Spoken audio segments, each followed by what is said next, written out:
C'est l'histoire d'un enfant né sans âme.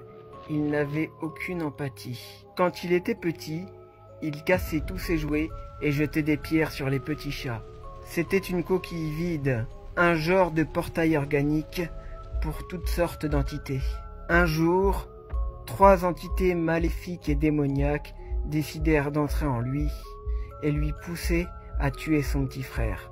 Ils l'avaient noyé pendant son bain et avaient gardé son canard en plastique comme trophée. Les parents du jeune garçon pensaient qu'il s'agissait d'un accident, mais un jour, ses parents ont accueilli un petit orphelin angélique, très gentil, très compréhensif. Mais lui avait compris la malveillance du jeune garçon. Et c'est alors que ce jeune garçon maléfique décida d'essayer de tuer sa propre mère. Il tenta de l'empoisonner en mettant de l'antigel dans son café. Mais l'enfant orphelin intervient à temps et il décida de tout raconter à sa mère adoptive.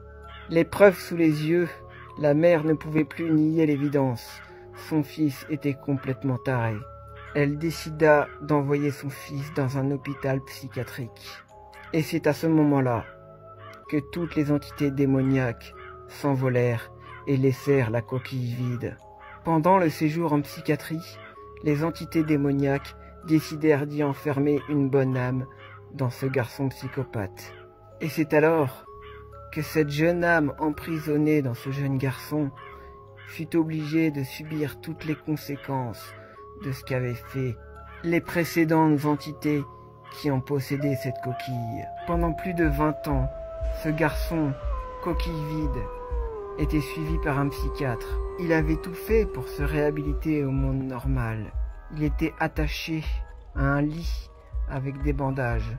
Seulement, les entités démoniaques le torturaient. À chaque fois que ce jeune garçon faisait des progrès dans sa vie et commençait à mener une vie à peu près normale, les entités le torturaient pour revenir dans son corps.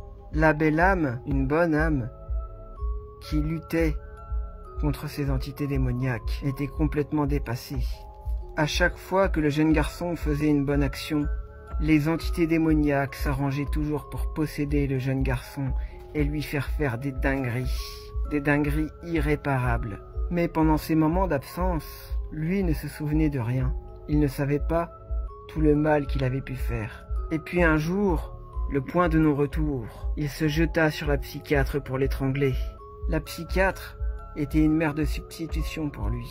Une fois les entités parties, le jeune homme ne se souvenait plus de rien.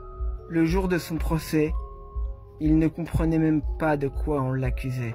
Cette coquille vide, c'était un petit peu comme un véhicule que tout le monde conduirait, mais personne ne l'entretient, et que tout le monde se fout des conséquences que ça peut avoir. Il a été jugé complètement fou, tout simplement parce qu'il était possédé. Des prêtres sont venus pour l'exorciser, mais sans aucun effet, aucun résultat. Il a fini sa vie sur un lit, attaché. Les seules visites qu'il avait, c'étaient les docteurs qui venaient lui faire des piqûres. Et à force de recevoir des piqûres tout le temps, il était devenu un vrai légume.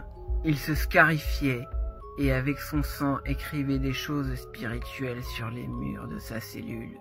Un jour, son frère adoptif est venu le voir. Il avait décidé d'écrire un livre sur sa vie. Et en sa présence, il se radoucissait. Le jeune garçon demandait qu'on ne le déteste pas, que ce n'était pas sa faute. Mesdames et messieurs, j'espère que vous avez aimé cette histoire, et je vais vous demander, quelle serait votre suite? Mettez-moi en commentaire. Et n'oubliez pas, le diable a un visage, celui d'un ange.